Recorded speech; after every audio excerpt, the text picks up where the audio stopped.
গেল ৫ আগস্ট দেশের সরকার পতনের পর বিভিন্ন সংস্থায় দেখা যাচ্ছে বড় ধরনের পরিবর্তন। এর মধ্যে রয়েছে ক্রীড়াঙ্গনও।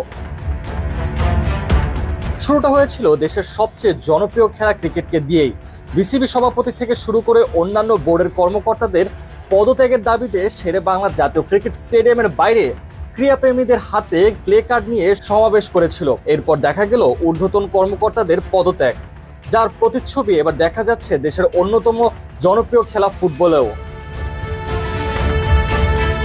বাংলাদেশ ফুটবল ফেডারেশন অর্থাৎ বাফুফের বর্তমান প্রেসিডেন্ট কাজী সালাউদ্দিন দেশের অন্যতম সেরা ফুটবলার বাফুফের বোর্ড সভাপতি হওয়ার পর থেকেই ঘটে চলেছে নানা বিতর্ক এবং সেই সাথে জাতীয় দলের পারফরমেন্সের অবনতি।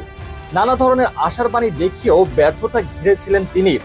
সেই সাথে নামের সাথে ছিল নানা দুর্নীতি ও অনিয়মের অভিযোগ।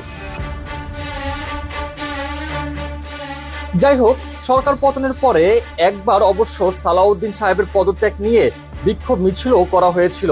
তবে বোর্ড প্রেসিডেন্ট সেই ব্যাপারে সরাসরি বলেই বসেন, যোগ্যতার ভিত্তিতে আমি প্রেসিডেন্ট হয়েছি, পদত্যাগ করার কোনো প্রশ্নই আসে না। এটাও বলে দিতে চাই, আগামী নির্বাচনেও আমি প্রার্থী হয়ে অংশগ্রহণ করব। এমন পরিস্থিতির পর এবার যেন আরো নড়েচড়ে বসেছে বাংলাদেশ ফুটবল সাপোর্টার্স ফোরাম।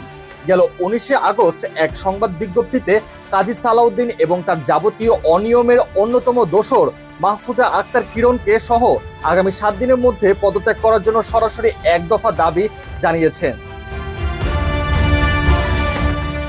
তাদের মধ্যে থেকে আরো বলা হয়, আমাদের এই দাবি মানার জন্য বাফুফেকে 7 দিনের সময় বেঁধে দেওয়া হলো। উক্ত 7 দিনের মধ্যে আমাদের দাবি মেনে নেওয়া না হলে আমরা প্রচলিত আইন অনুযায়ী ব্যবস্থা গ্রহণ করব।